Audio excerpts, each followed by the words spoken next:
দর্শক আপনারা দেখছেন যে রাজশাহী জেলা বিএনপির আহ্বায়ক আবু সাইদ চাঁদ উনি কিন্তু বাগমারার যে দ্বিবার্ষিক কাউন্সিল ভবানীগঞ্জ পৌর বিএনপির সেই কাউন্সিল কিন্তু পরিদর্শনে এসেছেন। আপনারা দেখতে পাচ্ছেন যে যারা ভোটার রয়েছে তাদের সাথে কিন্তু এখন কুশল বিনিময় করছেন। দেখবেন ভোট কেন্দ্রে, দেখতেই পাচ্ছেন যে ভোট কেন্দ্রে কিন্তু তিনি এখন ঢুকে পড়েছেন, দেখছেন এবং খোঁজখবর নিচ্ছেন যে কিভাবে ভোটাররা এই ভোট কেন্দ্রে এসে ভোট দিচ্ছে। সেটি আপনাদের দেখানোর চেষ্টা করছি। এখন আমি রয়েছি ভবানীগঞ্জ যে শহীদ সেকেন্দার উচ্চ বিদ্যালয় রয়েছে, সেই উচ্চ বিদ্যালয়ের একটি ভোট কেন্দ্রে এখানে কিন্তু আবু সাইদ চাঁদ তিনি কিন্তু এখন উভয় পক্ষের যে এজেন্ট রয়েছে সেই এজেন্টদের সাথে কিন্তু কুশল বিনিময় করলেন।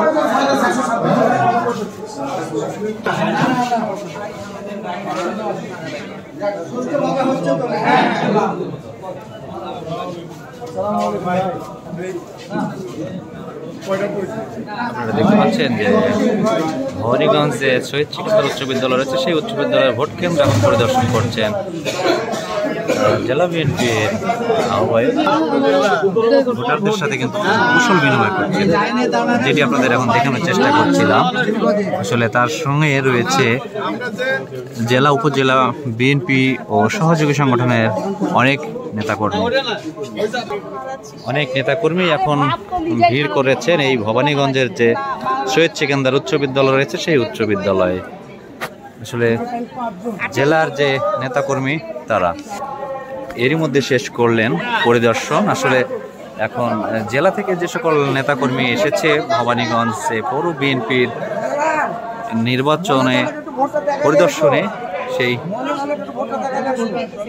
নেত্রীদের সঙ্গেই কিন্তু এখন তিনি মত বিনিময় করছেন। আসলে মত বিনিময় শেষে কি বলছেন চলুন এবার শুনে আসি।